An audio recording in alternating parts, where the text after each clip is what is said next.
this morning, I want you to imagine that you're on a transatlantic flight, okay? And as you're flying along over the Atlantic Ocean there, you hear the pilot come over the intercom and say, "Ladies and gentlemen, I'm delighted to be your pilot for the plane's flight. I'll tell you the flight is going very well. Nevertheless, I have to tell you about a minor inconvenience that's occurred. The passengers on the right side, if you look out your windows there, can see that the closest engine is slightly vibrating. That shouldn't worry you because this plane is designed and equipped with 4 engines, and we are flying smoothly at an acceptable altitude. As long as you're still looking out the right side, you might as well look at the other engine. You'll notice it's glowing, or more precisely, I would say burning. That shouldn't worry you either, as the plane is designed in it and can fly with 2 engines if necessary. And we are maintaining an altitude and acceptable speed. As long as we are looking out of the plane, those on the left side of the plane can look out, and you'll notice that there's an engine missing. It fell off about 10 minutes ago, but no worries there. Let me tell you that we're actually very amazed the plane's still flying without it. However, I will call your attention to something a little more serious. If you notice there in the middle of the aisleway, there's a crack starting to form. Some of you actually in the aisle seats may be able to look down and see the waves of the Atlantic Ocean below. In fact, those of you with some very good eyesight may even be able to notice the small lifeboat that was thrown from the plane a few minutes ago. Well, ladies and gentlemen, you will be happy to know that your captain is keeping an eye on the progress of the plane from that lifeboat below. The reason I wanted to share that little comical story there with you is because today, this morning, you, and in your life right now, you may feel like a passenger on that kind of plane. Where everywhere you look, there's a problem. If it's not on this side of life, it's on this side of life, or right there in the middle of life. Whatever, whether it's marriage or career or finances, maybe your kids or your emotions or your health. Sometimes life finds a way to get at us and to try to tear us apart. If it seems that everything is falling apart in your life, just like that plane this morning, I want you to take courage and take heart because God is still in control. God is not like that pilot watching everything from below in that lifeboat, not being able to do anything in this world to save you. Actually, He's the opposite. He's right there on the plane with you, right there holding your hand and watching over you. He has not fallen off His throne. And this morning I want to encourage you to know that He is alive and He is God. And He still loves you and He still has a plan for your life, even if you're in a dark place right now. We do tend sometimes that when things are falling apart, we sometimes have this, sometimes we like to use God as the scapegoat. We like to throw the blame on Him and feel like He has it out for us. That's the same, you know what? You're no different than Job was. Job really felt and really thought that God had left him. You know, when all these miserable things were happening to him and all these, just all this tragedy was hitting him left and right, he made many statements throughout the book. And if you were here for the Job study, you know a lot of these, but he made a lot of statements where he just felt like he was alone. He felt that God was gone, that God had just kind of closed the door on him and left him. And if you feel that way, understand that even Job felt that way. Job's friends repeatedly told him, "Job, it's your fault. All these things are happening because of you. You've done something horrible, and you're getting punishment for it." But what they didn't know, and what Job didn't know, was that there was a behind the scenes going on in heaven, a battle between God and the evil one. And of course, God had a plan for Job. God was going to restore Job because God was still in control. And that's who God is. God is a restorer. When things are falling apart in our lives, He has the ability to put them back together, to make things better than they ever were in some cases. There's an incredible metaphor in the book of Amos chapter 3, verses 11 and 12. So if you don't care, go with me to the Old Testament for a minute here. Therefore, this is what the sovereign Lord says. An enemy will overrun the land. He will pull down your strongholds, plunder your fortresses. This is what the Lord says, that as a shepherd saves from the lion's mouth 2 leg bones or a piece of an ear, so will the Israelites be saved. Those who sit in Samaria on the edge of their beds and in Damascus on their couches. Amos is an interesting little book there in the Old Testament, and I encourage you to read the entirety of it. But Amos was one of the prophets, and he, along with the other prophets that we read their letters in the Old Testament, they were chosen by God to warn the people of Israel, to warn them of their wicked ways and what judgment and punishment was coming their way, and to turn from those evil ways. But of course, they didn't listen to Amos. They didn't really listen to any of them. When you read their letters, you see that. But he, along with the other prophets, warned Israel that unless they changed their ways, that God's judgment would sweep in like a fire and devour them. You know, God had chosen Israel to be his special possession. Out of all the nations he could have chose, he chose them. He fed them. He provided for them in those 40 years in the wilderness. He led them out of slavery. He gave them their own land, their own nation. And when they wanted a king, he gave them a king. And when they went to war, he increased their borders and he expanded their kingdoms. But even after blessing them, blessing their harvest and their crops and doing all these things, they still would find a way to go back against God. They would still find a way to wander off and go back to worshiping their idols. And finally, the breaking point came when Amos prophesied that the Assyrians were coming to attack unless they changed their way. And when they did attack, they were going to invade the land. They were going to destroy it. They were going to take people captive, men, women, and children. The destruction would be so severe that what remained of Israel would be like a predator attacking a sheep, and all the shepherd was going to find was a couple of leg bones or a piece of an ear. And if that's not vividly graphic, I don't know what is. I think there's a reason that metaphor is used. I think there's several different reasons why that metaphor is used. But he is talking about the severity that Israel is going to be destroyed. But guess what? He was going to take what little was left of their nation and he was going to build it back again. He was going to restore it back again, better than it was. You know, when you read the Bible, when you read the Old Testament, anytime you see God warning the Israelites, destruction's coming, your land's going to be taken, you're going to be destroyed. He never did. Whenever he would issue those warnings, there was always a promise of restoration. There really wasn't a time where he said, I'm going to destroy you completely and there's no hope for you. I'm never going to bring you back.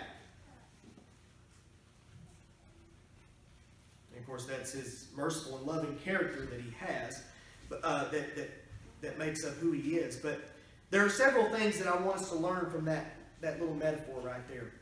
Number one is, and I encourage you to remember these things as you go throughout, especially the rest of this week and throughout your lives.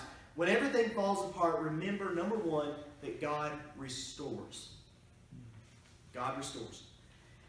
In ancient times, whenever these predators would attack, like lions or wolves, whenever they would attack a sheep, a lot of times all that was left were pieces. Pieces that didn't benefit the predator animal to eat. There was reasons why they didn't eat the leg. We'll talk about that in a second, why they wouldn't eat the leg bones. So a lot of times that's all the shepherd would find are just bits and pieces. And this shepherd would actually take those pieces and take them to the owner of that flock or that sheep as a way of accounting for the loss. And here God depicts himself as the shepherd. He depicts himself as the one who's going to recover what shambles are left of Israel. and He is going to restore them. And the same applies to us. God can take whatever little bits and pieces are left in our lives, and He can create something magnificent out of them.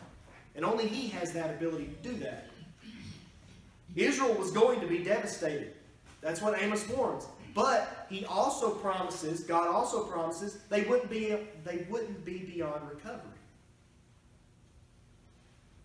In Amos chapter 9, verse 11, we see the promise to restore.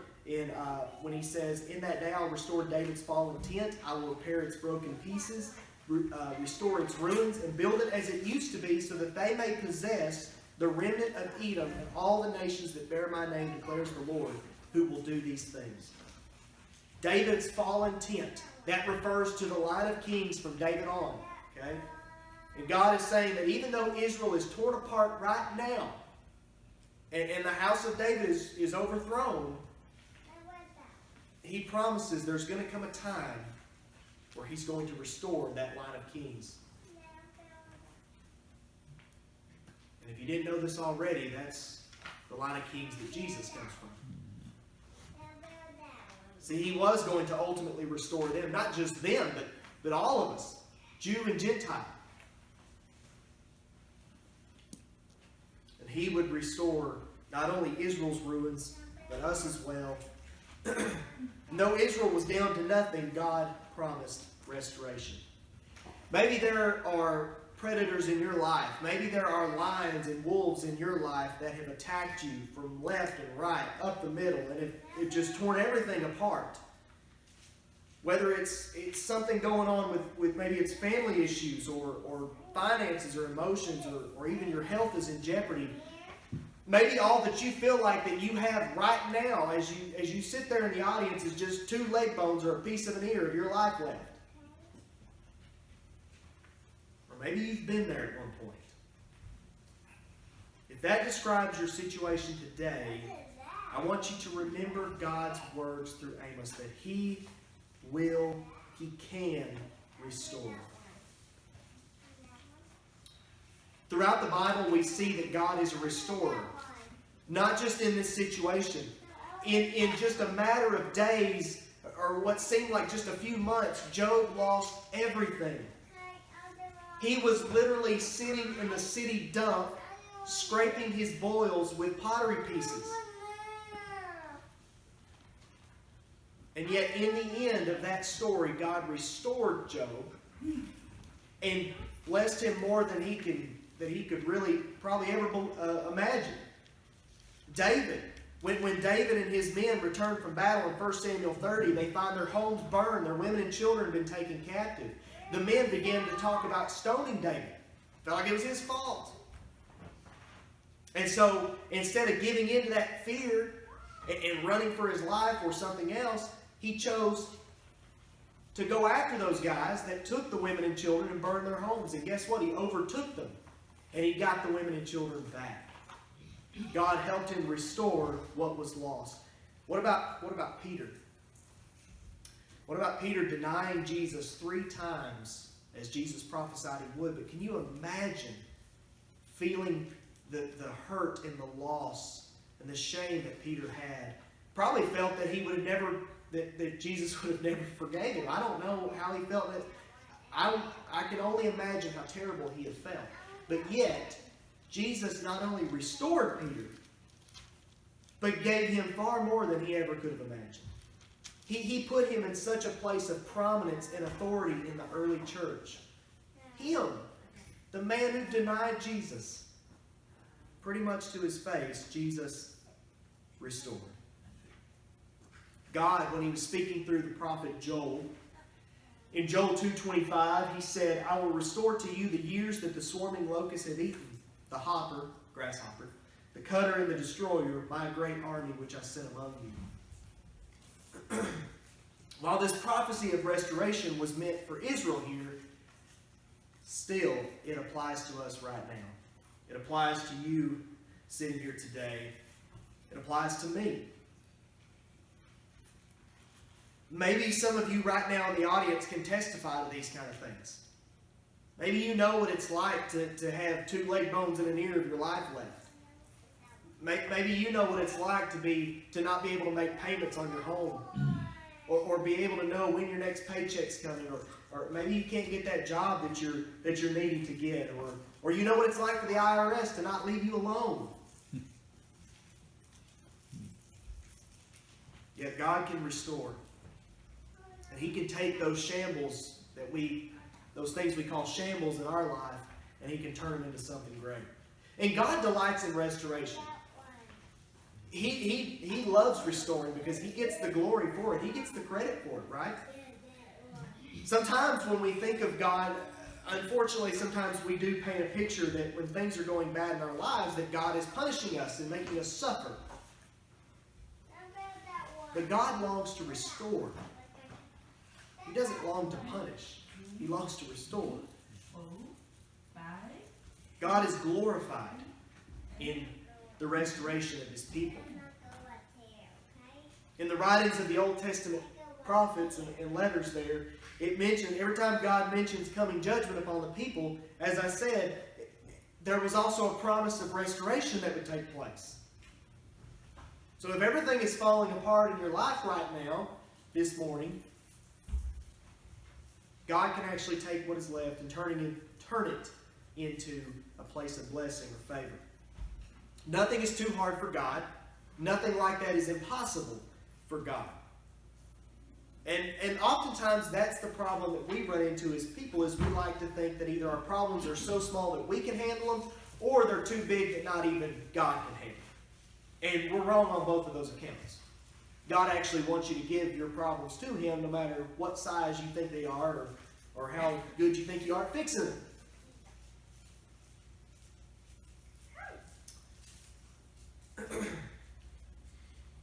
But you know what? Even when we are left with a little bit of something or nothing at all, that is sometimes the greatest way we see God's blessings. Sometimes that's one of the greatest ways we see God working, is through that little bit of something or nothing. I mean, the universe was created out of nothing, so surely He can handle our little problems, right? In Hebrews chapter 11, verse 3, he says, "By faith we understand that the universe was formed at God's command, so that what is seen was not made out of what is visible." In other words, God took nothing and made something. And it wasn't just something. He made something so complex and so extraordinary and intricate that we can't even figure out how it all came to be. And all we can do is guess at how everything was formed and created. You see, when we don't have anything, or we're left with nothing, or a little bit of something, God's up to something. God's building something. God's creating something. Number two, when everything falls apart, remember that God remains. So He doesn't just restore, He remains. He doesn't leave us, He doesn't forsake us. When the sheep was destroyed by the predator, and all that was left was a few pieces of its body, the shepherd would go and he would get those pieces. You see, the flock moved on, but the shepherd stayed, because the shepherd felt responsible for those pieces. And he was going to be the one to pick them up and take them and carry those bones in his arms. You see, God promises to never leave or forsake us.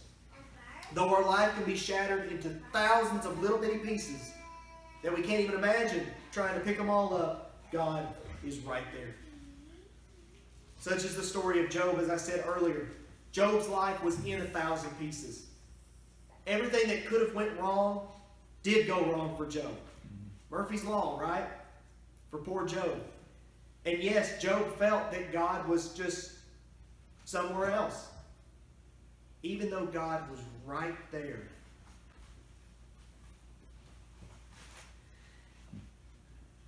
We do have to be careful when we find ourselves going through a dark place in our lives, because our emotions and our feelings will sometimes tell us that God is not there.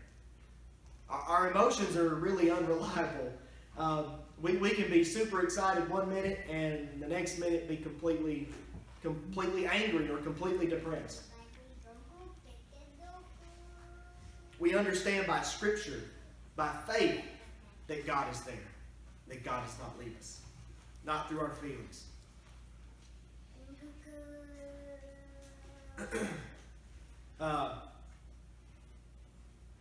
It's amazing whenever you read the history of the Israelites there in the Old Testament, you see that it was a continuous process and cycle.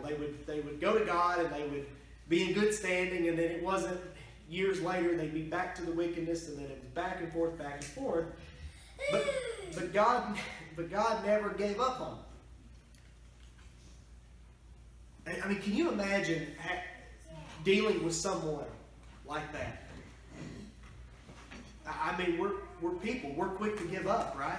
I mean, we're quick to say, I'm done with you. Get out of my life, right? But God doesn't do that. And in that way, God has more patience than we can ever imagine, for sure. And mercy. But over and over again, He would call out to the people through these prophets and warn them about their relationship with God, about their faithfulness with God. And even though judgment would come and the enemy would come in and they would sweep through the land and everything because they wouldn't listen to God, He never did disown them. He never did divorce them. He actually said in Leviticus 26, 44 and 45, He says, "Yet in spite of this, when they are in the land of their enemies, I won't reject them, I won't hate them, so as to destroy them completely, breaking my covenant with them. I am the Lord their God, but for their sake I will remember the covenant that I made with their ancestors, whom I brought out of Egypt, in the sight of the nations to be their God. I am the Lord." Notice that God declares that He's not going to give up on it. He's not going to give up on His people, not because they've been faithful, but because He is faithful. Paul tells us that if we are faithless, He will remain faithful. Why? Because He can't disown Himself. He's not going to go against His promises that He's made to you. He wasn't going to go against His promises that He made to the Israelites. The Lord's integrity is at stake. He will never leave us. He'll never forsake us for the sake of His glory and His honor.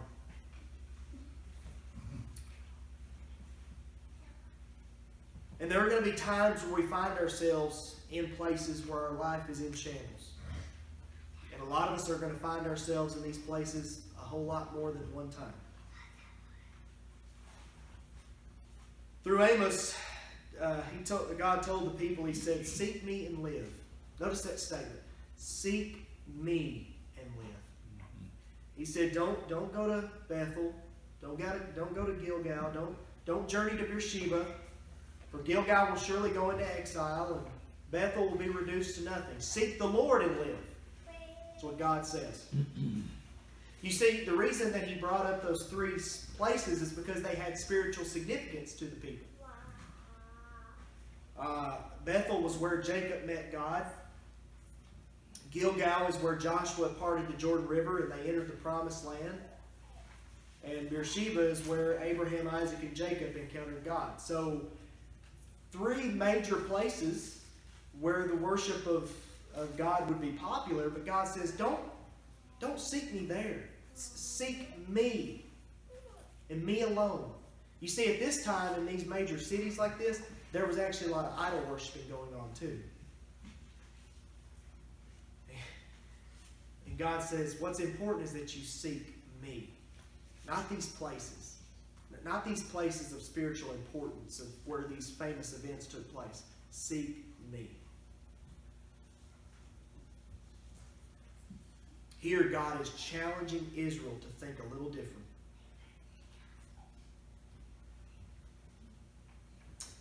Israel had abandoned God, sought after their idols, and they had turned the heritage of Israel's spiritual history into these centers of idol worship, of apostasy pretty much. And now God tells Israel that if they'll abandon their rebellion and seek Him, they'll live. It's all they got to do. Is give it up. Give up what they're doing and come back to me. That's what God wanted. And that's what God wants for us. Maybe we're in these dark places in our lives because of the choices that we've made. Seek God. And seek God alone. Only He has the power to restore, and He has the power to save.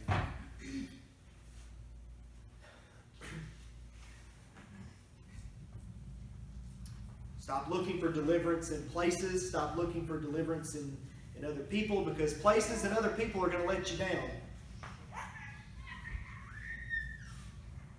Life is found in none other than Jesus.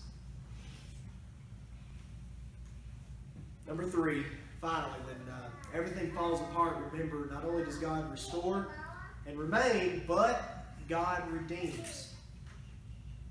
He saves. The leg bone below the knees of a lamb is pretty dry. That's why it wasn't very common for predators to eat that or munch on it. There really wasn't anything there. It was just a hollow bone, right? And so they were pretty much worthless to the predator. And so even, and that's amazing to read that, because when these bones were left behind, the shepherd would still pick them up. He would still gather them up and account them for the loss of that sheep.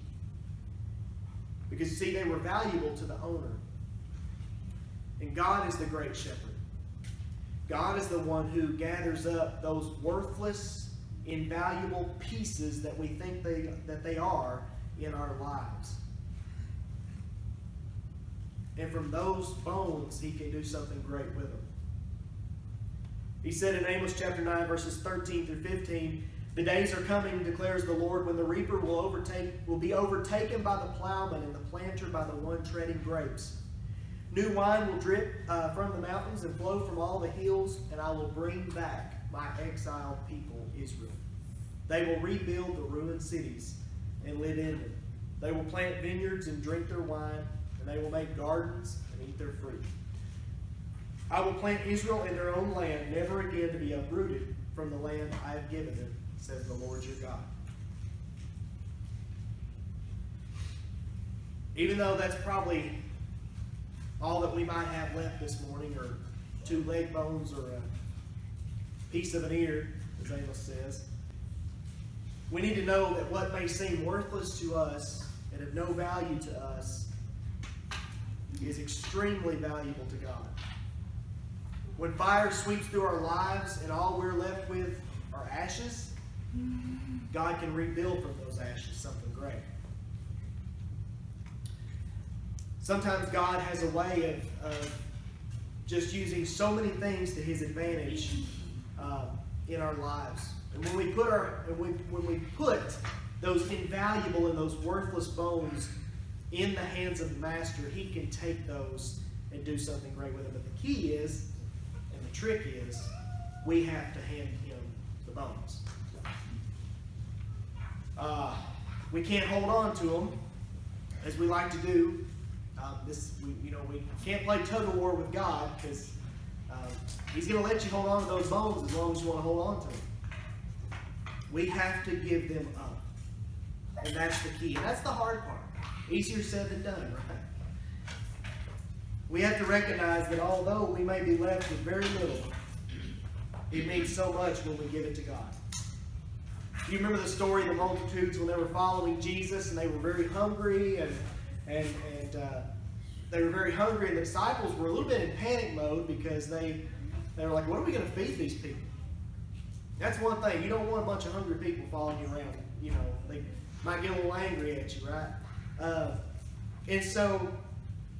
And who was it that steps up? There's this young man that comes up and he's got 5 loaves and 2 fish, right?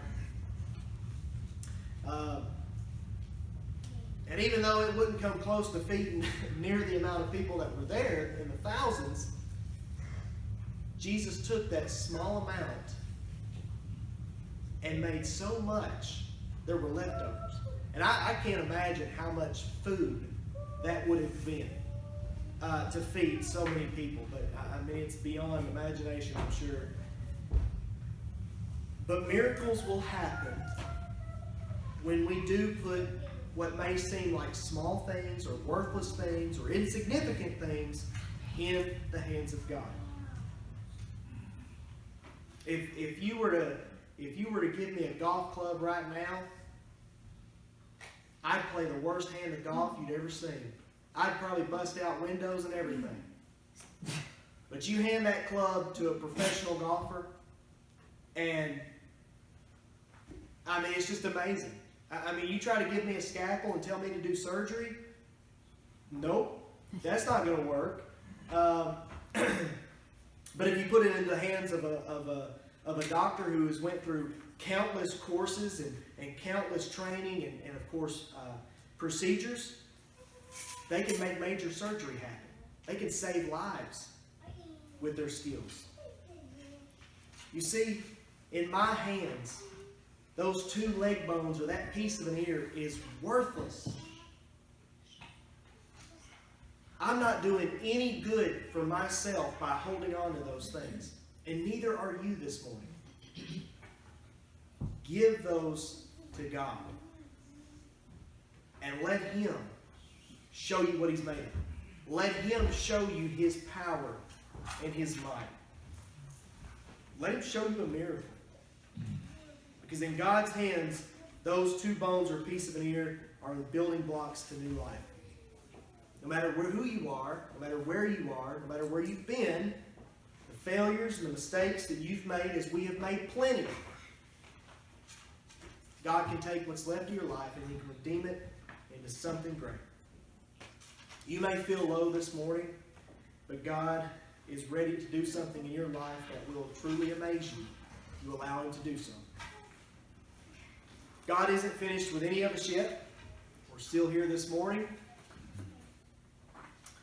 And 2 leg bones or a piece of an ear are all that we need to let God show us what He can do for our lives. So this morning, if you are here today and, pencil rolled down the podium there. If you're here this morning and you feel that all you're holding on to those 2 leg bones or a piece of an ear, give them up. Give your problems to God and let Him do something great with them. And if you're here today and you're not a part of this family this morning, I encourage you to let God take your life. Let God do something great with your life. Like I said, no matter who you are, where you've been, what you've done, God forgives. God can forgive you. And God is going to take your sins, wash them away, and make you a new creature for sure, to walk in the newness of life. So this morning, whatever your need is today, why not make it right before you leave here this morning as together we stand and as we sing. God is calling the prodigal, come without.